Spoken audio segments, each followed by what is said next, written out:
Hello students, আজকে আমাদের পদার্থের গঠন এবং ধর্মের পার্ট 3। তো আজকে আমরা দেখব আর্কিমিডিস প্রিন্সিপল। তো আর্কিমিডিস প্রিন্সিপল দেখার আগে দেখি কি কি দেখব আজকে। ফার্স্ট আমরা দেখব ডেনসিটি অফ দা ম্যাটার বা পদার্থের ঘনত্ব। 2 হচ্ছে রিলেটিভ ডেনসিটি বা আপেক্ষিক ঘনত্ব। আর থার্ড হচ্ছে বাউন্সি বা প্লাবতা। কি জিনিস? তো এই প্রথম দুটো আমরা অনেকটা জানি প্রায়, তবু আমি একটু বলি। দেখো, পদার্থের ঘনত্ব কাকে বলে? ঘনত্ব হলো নির্দিষ্ট উষ্ণতায় কোনো পদার্থের একক আয়তনে যে পরিমাণ ভর রয়েছে তাকে পদার্থের ঘনত্ব বলে। মানে দেখো, ডেনসিটি ওয়ার্ডটার সঙ্গে, ইংরেজিতে ডেনসিটি ওয়ার্ডটার সঙ্গে আমরা খুব পরিচিত। মানে ধরো আমরা বলি না জনঘনত্ব। তো দেখো, কোথাও ধরো একটা মেলা হচ্ছে, তো মেলা, ধরো এটা মেলা, এই এরিয়াটা জুড়ে মেলা হচ্ছে। মেলাটাকে আমি ধরো 2 ভাগে ভাগ করলাম। আমি বললাম আমরা সবাই মেলা দেখি, বলি না মেলাতে ভীষণ ভিড় হয়েছে, ওইদিকে জনঘনত্ব বেশি বা ভিড়ের ঘনত্ব বেশি, এদিকে কম। ধরো মেলার এটা সামনের দিক, মেলার এইদিকে ধরো এগুলো লোক, অল্প অল্প ভিড় আছে, কিন্তু এই সাইডটায় প্রচুর প্রচুর পরিমাণ ভিড় আছে। তাহলে কি এই দিকটার ঘনত্বটা বেশি? তো অ্যাকচুয়ালি ঘনত্ব মিনিংটা কি? ধরো এই এরিয়াটা ধরো সাপোজ 5 বর্গ মিটার ধরলাম, ঠিক আছে? তো এটাকে যদি আমি ধরো 1 বর্গ মিটার, 1 বর্গ মিটার মানে কি? একক। একক আয়তনে 1 বর্গ মিটারে কতজন লোক আছে? ধরো এর 1 বর্গ মিটারে লোক আছে 10 জন। আর এই অংশটাও ধরো সমান ভাগে বিভক্ত, এই অংশটাও ধরো 5 বর্গ মিটার, ঠিক আছে? এর 1 বর্গ মিটারে লোক আছে হয়তো সাপোজ 5 জন। তাহলে তুমি কি বলবে? কোন দিকটায় ঘনত্ব বেশি, জনঘনত্ব বেশি? এই দিকটায় জনঘনত্ব বেশি। তার কারণ কি? এর 1 বর্গ মিটার এরিয়াতে কতটুকু লোক আছে? কতজন? 10 জন। এর কতজন আছে? 5 জন। ঠিক একই ঘটনা পদার্থের ক্ষেত্রে ঘটে। দেখো, কোন পদার্থের, ঠিক আছে, মলিকিউল, ধরো সাপোজ একটা একক আয়তন ধরলাম পদার্থটার। একক আয়তনে ধরো মলিকিউলের যা পরিমাণ, মলিকিউলের যা ভর, সেটাকেই ভর বা ইএম রয়েছে। কোন পদার্থের একক আয়তনে যে পরিমাণ ভর রয়েছে, তাহলে এখানে কি, এই ধরো এম সংখ্যক ভর রয়েছে, এম পরিমাণ, তাহলে কি পদার্থের ঘনত্ব কি? এম। ঠিক আছে, খুব সিম্পল ব্যাপার। কোন পদার্থের একক আয়তনে যে পরিমাণ ভর রয়েছে তাকে পদার্থের ঘনত্ব বলা হয় বা ডেনসিটি। তাহলে রিলেটিভ ডেনসিটিটা কি? রিলেটিভ ডেনসিটি, এর আগে যখন আমরা বলগতি চ্যাপ্টার পড়ছিলাম ফোর্স এন্ড মোশনে, তখন আমরা দেখেছিলাম রিলেটিভ স্পিড। দেখো, আপেক্ষিক, এই যে কথাটা আছে না আপেক্ষিক বা রিলেটিভ, এই কথাটা আসে মানে কি? কারো সাপেক্ষে, কোনো কিছু সাপেক্ষে যখন হয়। আমরা গতির ক্ষেত্রেও দেখেছি আপেক্ষিক গতি মানে কি? কোন একটা বস্তুর সাপেক্ষে তার গতি নির্ণয় করছি, তার সাপেক্ষে আমার, ঠিক আছে? তো এখানে আপেক্ষিক ডেনসিটি মানে কি? নিশ্চয় তার মানে কোনো একটা বস্তুর বা পদার্থের সাপেক্ষে আর একটা পদার্থের ঘনত্ব। নিশ্চয় দুটো পদার্থের মধ্যে তুলনা হচ্ছে, সে কারণে আপেক্ষিক বা রিলেটিভ কথাটা এসেছে। তো কিসের সঙ্গে কি তুলনা হচ্ছে? দেখো, কোন পদার্থের আপেক্ষিক গুরুত্ব বা আপেক্ষিক ঘনত্ব কি করে নির্ণয় করা হয়? আপেক্ষিক ঘনত্ব বলছে যে কোন পদার্থের একক আয়তনের ভর, একক আয়তনে যে পরিমাণ ভর রয়েছে, ধরো এম পরিমাণ ভর রয়েছে একক আয়তনে, সেই সম আয়তন, ধরো সাপোজ কোন পদার্থের একক আয়তনের ভর এম, তাহলে সেই সম আয়তনের জলের, সম আয়তন জল নিল, পদার্থের যা আয়তন, ঠিক সমান আয়তনের জলের 4 ডিগ্রি সেন্টিগ্রেড উষ্ণতায় যে পরিমাণ ভর, তার তুলনায় যত গুণ, সেটাই হলো পদার্থের আপেক্ষিক গুরুত্ব। আরেকবার বলি, শোনো, কোন পদার্থের একক আয়তনের ভর ওই পদার্থের সমপরিমাণ জলের 4 ডিগ্রি উষ্ণতায়, এটা স্ট্যান্ডার্ড, হ্যাঁ, 4 ডিগ্রি সেন্টিগ্রেড উষ্ণতায় যে পরিমাণ ভর এর তুলনায় যত গুণ, সেটাই হলো ওই পদার্থের আপেক্ষিক গুরুত্ব বা রিলেটিভ ডেনসিটি। তাহলে এটাকে যদি আমি এভাবে লিখি, দেখো কোন পদার্থের পদার্থের পদার্থের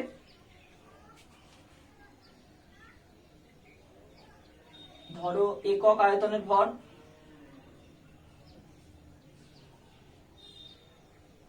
একক আয়তনের ভর ডিভাইডেড বাই কি 4 ডিগ্রি সেন্টিগ্রেড, এখানে একক আয়তন নিয়েছি তাহলে 4 ডিগ্রি সেন্টিগ্রেড উষ্ণতায় একক আয়তনের জলের ভর। এটার তুলনায় যত গুণ বেশি বা কম সেটাই হলো আপেক্ষিক গুরুত্ব বা আপেক্ষিক ঘনত্ব। তাহলে আপেক্ষিক ঘনত্ব, দেখো আপেক্ষিক ঘনত্ব একটা কি, তার মানে অনুপাত, অনুপাত আকারে লেখা হয় প্রথমে।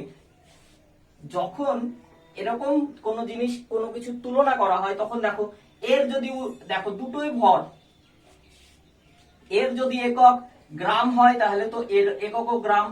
আমরা জানি কি যে যখন এভাবে কোনো কিছু লেখা হয় বা কোনো কিছুর সঙ্গে কোনো কিছু তুলনা করা হয় অনুপাত আকারে যখন লেখা হয় তখন কি হয়, পরস্পরের একক কেটে যায়। তাহলে কি এই ধরনের হলে এককহীন হয়। তাহলে কি আমাদের আপেক্ষিক ঘনত্ব একটা এককহীন। কত গুণ, এর কোনো একক নেই। 5 গুণ, কম হতে পারে 5 গুণ, বেশি হতে পারে 4 ডিগ্রি সেন্টিগ্রেড জলের থেকে, তো জলের ভরের থেকে। তো ঠিক আছে, আমি 5 গুণটা একটা উদাহরণ দিলাম সিম্পল, সে 10 গুণ 15 গুণ যাই হোক। তাহলে রিলেটিভ ডেনসিটি কি বুঝলাম। আচ্ছা পদার্থের ঘনত্ব, ঘনত্ব মানে কি একক আয়তন, একক আয়তনে যে পরিমাণ ভর রয়েছে। আচ্ছা এবার আমরা দেখব যে পদার্থের ঘনত্বের একক এসআই পদ্ধতিতে। দেখো ঘনত্বের আমি ধরে নিলাম কোন একটা পদার্থের ভর হচ্ছে এসআই পদ্ধতি মানে কি এমকেএস পদ্ধতি, তাই তো এমকেএস পদ্ধতি। তাহলে কি ভর ধরলাম ধরো এম কেজি, বা এখানটায় ধরো এক্স ধরে নাও, এক্স কেজি ধরলাম। কোন পদার্থের ভর হলো এক্স কেজি আর আয়তন হলো কোন পদার্থের এমকেএস, তাহলে কি এটা মিটার, তাই তো, তাহলে মিটার কিউব। তাহলে আমাদের পদার্থের ঘনত্বের সংজ্ঞাটা কি, একক আয়তনের যে পরিমাণ ভর রয়েছে। তাহলে যদি আমার সমগ্র ভর একক আয়তনে, সমগ্র ভরকে যদি আমি আয়তন দিয়ে ভাগ করি তাহলে আমার কি হবে, একক আয়তনের ভর বেরোবে। তাহলে সমগ্র ভর কত এক্স, আর একক আয়তন মানে টোটাল আয়তন যদি ওয়াই হয় তাহলে ওয়াই দিয়ে যদি আমি ভাগ করি তাহলে একক আয়তন বেরিয়ে গেল, সেটাই আমার ঘনত্ব বের হলো। আচ্ছা তাহলে দেখো এক্স এর একক কি, উপরে কেজি আর নিচে কি মিটার কিউব। এটাকে যদি আমি লিখি তাহলে কি দাঁড়াচ্ছে, আমার এককটা কেজি পার ঘনমিটার। এটা হলো এসআই পদ্ধতি বা এমকেএস পদ্ধতিতে একক কিসের, ঘনত্ব, ঘনত্ব। তাহলে সিজিএস পদ্ধতিতে একক কি হবে, সিজিএস পদ্ধতিতে এটা গ্রাম পার সেমি কিউব বা ঘন সেন্টিমিটার। ঠিক আছে, এই হলো একক। তাহলে আমরা কি দেখলাম, পদার্থের ঘনত্ব কাকে বলে, পদার্থের আপেক্ষিক ঘনত্ব কাকে বলে। এইবার আসবো আমরা পদার্থের প্লাবতা কি। দেখো প্লাবতা বা বাউন্সি কি, এইটা একটু ভালো করে বুঝবে, এটার উপরে অনেকটা দাঁড়িয়ে আছে আর্কিমিডিসের নীতি।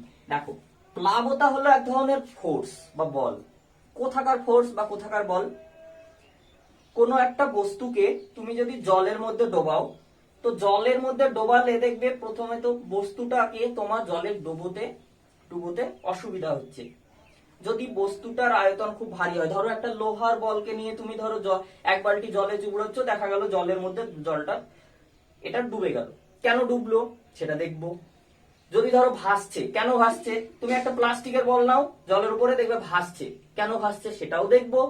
আর কি ধরো প্লাস্টিকের বলটাকে তুমি ডুবানোর চেষ্টা করছো, কিন্তু তোমাকে দেখো বল প্রয়োগ করতে হচ্ছে, কিন্তু লোহার বেলাটায় বল প্রয়োগ করতেই হলো না, অটোমেটিক ডুবে গেল, কেন হলো এরকম। চলো দেখি। দেখো বাউন্সি বা প্লাবতা হলো, এই ধরো একটা একটা পাত্রে কিছুটা জল রয়েছে সাপোজ, এই জলের উপরে ধরো একটা বল রয়েছে, এই বলটা ধরো জলের উপরে ভাসছে। কেন ভাসছে?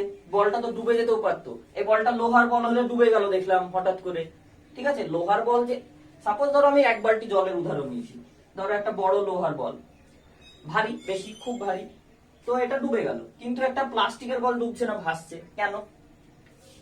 দেখো, প্রত্যেকটা ক্ষেত্রে কিন্তু জল একটা ঊর্ধ্বমুখী লম্ব ভাবে এই বস্তুটার উপরে একটা বল প্রয়োগ করে, ঠিক আছে।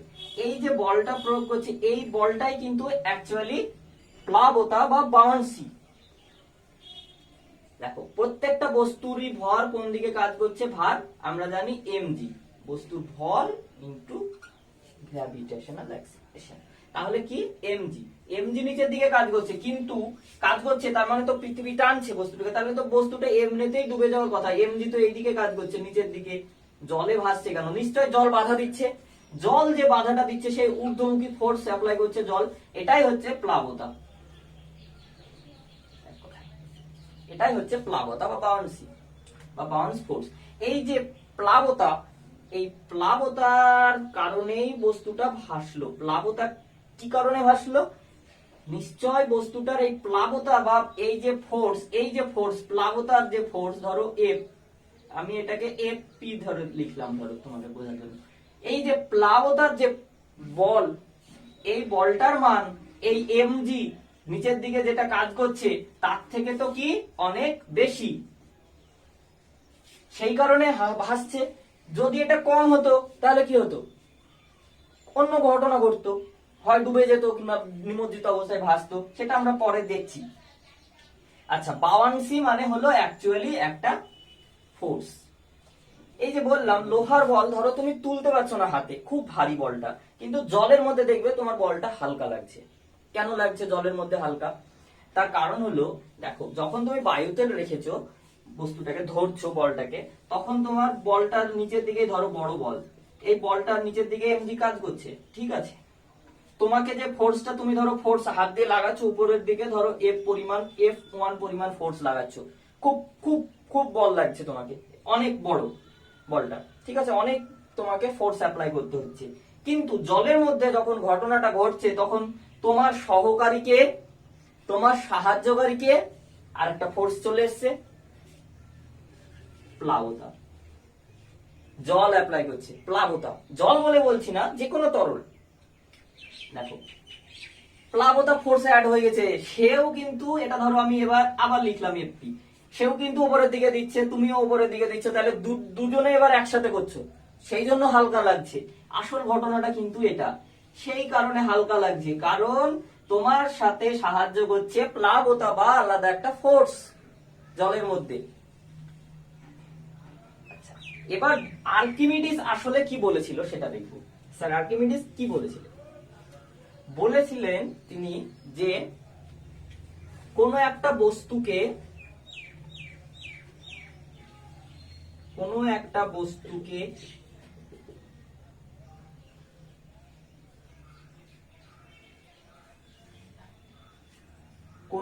বস্তুকে তরলে আংশিক বা সম্পূর্ণ নিমজ্জিত করলে ওই বস্তুটা যে পরিমাণ ওজনের হ্রাস বা বৃদ্ধি ঘটে, ওজনের হ্রাস বা বৃদ্ধি ঘটে, সেটা এই অপসারিত তরলের সমান হয়। দেখো, এখানে একটা আমরা নতুন টার্ম পেলাম, অপসারিত তরল। অপসারিত তরলের আয়তনের সমান হয় কি? ধরো এই বস্তুটার ভর হলো সাপোজ m, বা আমি এটাকে সংখ্যা দিয়ে লিখি তোমাদের আরো বুঝতে সুবিধা হবে, ধরো 12 গ্রাম। এই বস্তুটাকে জলের মধ্যে যখন ডোবাচ্ছ, তখন বস্তুটার ওজন দাঁড়াচ্ছে 10 গ্রাম। তাহলে কি 2 গ্রাম কোথায় গেল? 2 গ্রাম কমে গেছে, তাই তো? 2 গ্রাম কমে গেছে। এই যে 2 গ্রাম কমলো, এর এই সমপরিমাণ জল কিন্তু এখান থেকে অপসারিত হয়েছে। জলের অপসারিত জল বা অপসারিত তরলের মানেটা কি? মানেটা হলো কোন বস্তুকে দেখবে যখন বালতির মধ্যে তুমি বলটা ধরো ডুবাচ্ছ কিংবা কোনো জিনিস ডুবাচ্ছ, বালতির মধ্যে জলের মধ্যে যখন ডোবাও তখন দেখবে জলের যে লেয়ারটা ছিল সেটা কিছুটা ওপরের দিকে উঠে আসে বস্তুটা যাওয়ার সাথে সাথে। ধরো জলের লেয়ার প্রথমে ছিল এখানে, তুমি বলটাকে ডোবানোর পর জলের লেয়ারটা ঠিক এইখানটায় পৌঁছালো, একটু বাড়লো, এই সামান্য পরিমাণ বাড়লো। এই যে যে পরিমাণ লেয়ারটা বাড়লো নিশ্চয় জলটা উপরের দিকে উঠে আসলো, অপসারিত হলো, তাই তো? এই অপসারিত এইখানটায় যদি আমি সাপোজ এখানটায় যদি একটা বালতির পাশে নল লাগিয়ে দিই, দিয়ে যদি আরেকটা পাত্রে এই যে যে লেয়ারে যে অপসারিত পরিমাণ যে জলটুকু উপরে উঠে এসেছিল সেই জলটাকে ধরো এই পাত্রে, তাহলে এই দিক দিয়ে বেরিয়ে আসবে, জলটা বেরিয়ে এসে পাত্রে জমা হলো। এই যে জলের আয়তনটা আমরা পেলাম, এই জলের আয়তনের সমপরিমাণ আয়তন কিন্তু এর হ্রাস হয়েছে। মানে এই যে এখানটায় 2 গ্রাম পরিমাণ ওজন হ্রাস হয়েছিল, তার মানে 2 গ্রাম পরিমাণই জল এখানটায় অপসারিত হয়েছে, এক কথায় এটাই বলেছিল আর্কিমিডিস। তাহলে আমরা দেখলাম প্লাবতা। এবার কি প্লাবতা আমরা বলেছিলাম, প্লাবতার কিন্তু বাউন্সির দুটো কন্ডিশন আছে। কি কন্ডিশন? তরলে ডোবানো বস্তুটির নিমজ্জিত অংশের আয়তনের উপর। নিমজ্জিত অংশের আয়তনের বলতে দেখো এই বলটা লোহার একটা বল আর লোহার একটা জাহাজের কথা ভাবো। ধরো এটা নৌকা, ধরো লোহার একটা নৌকা, এর ওজন অনেক বেশি, তাই তো? এখানে ধরো একটা লোহার বল, তাহলে জলে দেখো নদীতে নিয়ে যদি ফেলো নৌকাটা ভাসবে কিন্তু জলটা এই বলটা ডুবে যাবে। তুমি বলবে বলের ওজন তো খুবই কম নৌকাটার তুলনায়, নগণ্য, কিন্তু নৌকাটা ভাসছে, জলটা এই বলটা ডুবে গেল কি করে? তার কারণ হলো এই যে অপসারিত অংশের নিমজ্জিত অংশের আয়তনের উপর। দেখো এর নিমজ্জিত যে অংশটা হবে এর আয়তন কিন্তু অনেকটা বড়, এর এরিয়া দেখো কতটা, নিচে এরিয়াও অনেকটা বড়। মানে কি এটাকে যখন আমি নিমজ্জিত করতে যাব, মানে ডুবে যায় যদি নৌকাটা, যদি ডুবানো হয়, দেখো জল কত জায়গায় ফোর্স অ্যাপ্লাই করতে পারবে। এখানে করতে পারবে, এখানে করতে পারবে, সাপোজ এখানে, এখানে, এত দিক দিয়ে জল, ওকে, জল বা প্লাবতা যে বাউন্স ফোর্স, সেই ফোর্স অ্যাপ্লাই করার জায়গা পাবে। এরিয়া দেখো, সারফেস এরিয়া কত বড়, অনেকটা বড়। কিন্তু এই বলটাকে যদি ডুবানোর চেষ্টা করি, বলটার এরিয়া কতটুকু, সামান্য, এটুকু আর কতটুকু বল প্রয়োগ করবে, জায়গা নেই। আমার কথা হলো আমি বলটা যে জল যে প্লাবতা ফোর্স বা বাউন্স ফোর্স যে অ্যাপ্লাই করবে তার জন্য তো একটা জায়গা দরকার। ফোর্সটা কোন জায়গায় অ্যাপ্লাই করবে, জায়গা কম, ঠিক আছে? আচ্ছা, আর কি? যে তরলে ডোবানো হয়েছে তার ঘনত্বের উপর, ঠিক একই ব্যাপার। দেখো ঘনত্বের উপর মানে কি, জলের ঘনত্ব। আর আমি আরেকটা উদাহরণ নিব খুব ভালো, সেটা হলো পারদের ঘনত্ব। পারদ হলো আমাদের একটা, জানি আমরা কি, পারদ ধাতু, পারদের ঘনত্ব জলের থেকে অনেক বেশি। কিন্তু পারদ সাধারণ অবস্থায় বা রুম টেম্পারেচারে, সাধারণ উষ্ণতায় বা রুম টেম্পারেচারে পারদ লিকুইড বা তরল ফর্মে থাকে, তরল অবস্থায় থাকে। তাহলে পারদ বা এইচজি, ঠিক আছে, পারদ নিলাম আমরা, এই পারদ আর একটা পাত্রে আমরা জল নিলাম। তুমি যদি একটা বল দাও লোহার, জলের মধ্যে দেখবে ডুবে গেল বলটা, কিন্তু পারদের উপর দেখবে লোহার বলটাই ভাসছে। একই বল, একই বল, সম পরিমাণ আয়তনের বল নিলাম, বল দুটো একই আকারের, কিন্তু পারদে ভাসছে, জলে কেন ডুবে গেল? তার কারণ হলো জলের ঘনত্ব কম পারদের থেকে। তো ঘনত্বের সংজ্ঞাতে আমরা কি বলেছিলাম, একক আয়তনের ভর। এর একক আয়তনে ভর কম আছে, মানে দেখো ঘনত্বটা কি জিনিস, আমার জলের মধ্যে ধরো মলিকুল গুলো এরকম অবস্থায় আছে, মাঝে তার মানে নিশ্চয় ফাঁকা জায়গা আছে, তাই তো? আমি সহজ ভাবে তোমাদেরকে বোঝাই, মনে থাকবে এতে। দেখো জলে তার মানে মাঝে ফাঁকা জায়গা আছে, এর ঘনত্ব কি, কম বলে, ঘনত্ব কম, ডেনসিটি কম, ফাঁকা ফাঁকা। মেলাতে ঘনত্ব কম হলে কি, ভিড় কম হয়, মানুষজন কম থাকে বা মেলায় অনেক ঘোরাফেরা করে আরাম পাওয়া যায়, জায়গা পাওয়া যায়, ঠিক একই ঘটনা। তাহলে বলটা যদি আমি এখানটায় ডোবানোর জন্য অনেক জায়গা আছে, কিন্তু কিন্তু কিন্তু কিন্তু পারদের ঘনত্ব অনেক বেশি। ঘনত্ব বেশি মানে এখানে মলিকিউলের ভিড় বেশি, এক কথায় প্রচুর পরিমাণ একক আয়তনে প্রচুর পরিমাণ মলিকিউল রয়েছে পারদে। সেই কারণে পারদের ঘনত্ব বেশি বলে পারদের বলটা ভাসছে। তো এই হলো আমাদের ঘটনা। আর একটাই জিনিস আজকে লাস্ট দেখব, সেটা হলো তরলে বস্তুর ভাসনের শর্ত। ভেরি ভেরি ইম্পর্টেন্ট তোমাদের পরীক্ষার জন্য। তরলে মার্কারটা সরি খুব ডিস্টার্ব করছে।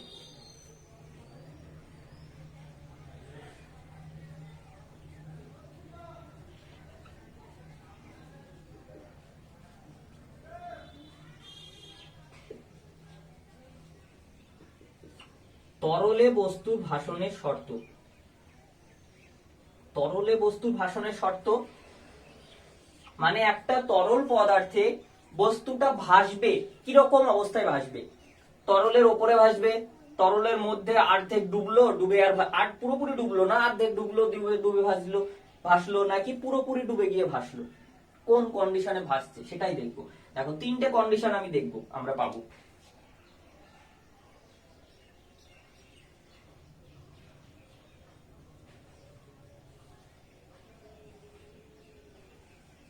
তিনটে আমি পাত্র নিলাম, তিনটে পাত্রে জল নিলাম, ধরো সাপোজ জলই নিলাম, তিনটেতে সমান সমান তিনটে ধরো লোহার বলই নিলাম, ঠিক আছে। লোহার তিনটে আলাদা বল সময় নিলাম, ধরো একটা লোহার, একটা প্লাস্টিকের, একটা সোলার, এরকম নিলাম ধরো, ঠিক আছে। ঘটনাটা কিরকম ঘটবে, এটা ধরো লোহার বল, এই বলটাকে জলে দিলাম, এটা এতটাই ভারী, জলের সঙ্গে সঙ্গে তলায় থিতি করলো, মানে ডুবে গেল পুরোপুরি ভাবে, পূর্ণ নিমজ্জিত হলো।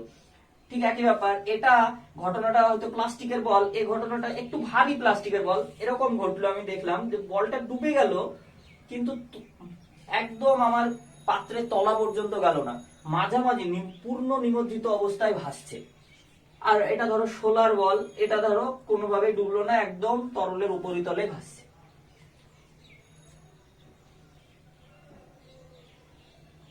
এবার প্রশ্ন হলো যে তোমরা ভাববে যে তাহলে এগুলোর ভর বা ভার বা ওজন সব আলাদা আলাদা।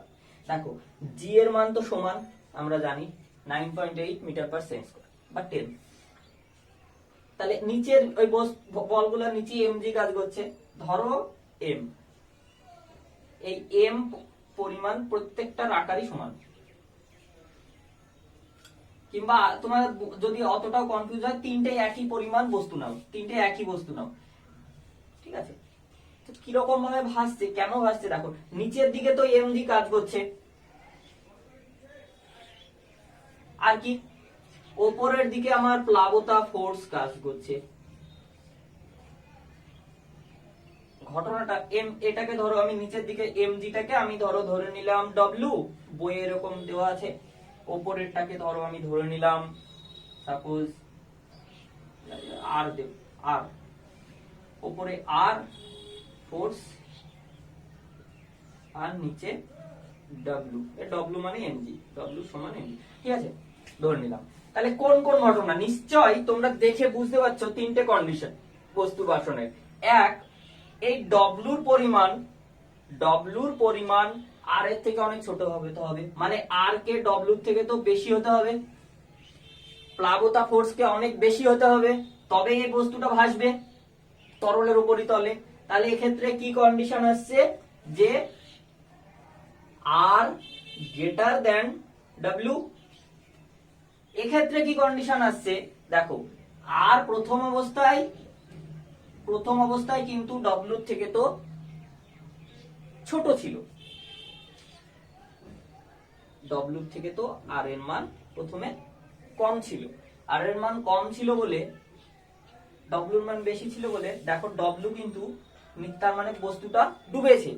ঠিক এরকম মাঝামাঝি একটা কন্ডিশনে এসে বস্তুটা আর নিচের দিকে ডুবলো না, মানে কি এক্ষেত্রে আর আর ডব্লিউর মান সমান হয়ে গেছে। তাই বস্তুটা দেখো নিট ফোর্স যদি আর আর ডব্লিউ সমান হয়ে যায় মানে আর তাহলে কি হবে, বস্তুটার উপর কি আর লব্ধি বল বা নিট ফোর্স কিছু কাজ করবে? করছে না। সেই কারণে বস্তুটা এই মাঝামাঝি কন্ডিশনে গিয়ে ভাসছে। আর এক্ষেত্রে কি ডব্লিউর মান খুবই বেশি আর এর থেকে, তো সেই কারণে বস্তুটা পুরোপুরি ভাবে পূর্ণ নিমজ্জিত হয়ে গেছে বা ডুবে গেছে। তাহলে কি আর ডব্লিউ থেকে তো অনেক ছোট, ডব্লিউ অনেক বড়। এই হলো তিনটে ভাষণের শর্ত। বই থেকে একটু পড়ে নেবে ডিটেলস ভাবে, খুব সহজ কিন্তু খুব ইম্পর্টেন্ট পরীক্ষার জন্য, very very important, very very important, অবশ্যই পড়বে। তো আজকে এই পর্যন্তই, ভিডিও আর বেশি লেন্দি করলাম না। এর পরের দিনকে আমরা পৃষ্ঠটান বা সারফেস টেনশন দেখব পরে পার্ট 4 এ। তো ভিডিওটা ভালো লাগলে অবশ্যই দেখো, কমেন্ট করো, শেয়ার করো আর চ্যানেলটাকে সাবস্ক্রাইব করো। তোমাদের সাপোর্ট খুব দরকার, তোমাদের সাপোর্ট ছাড়া চ্যানেল চলবে না কোনোদিনই। Thank you, bye bye, have a good day.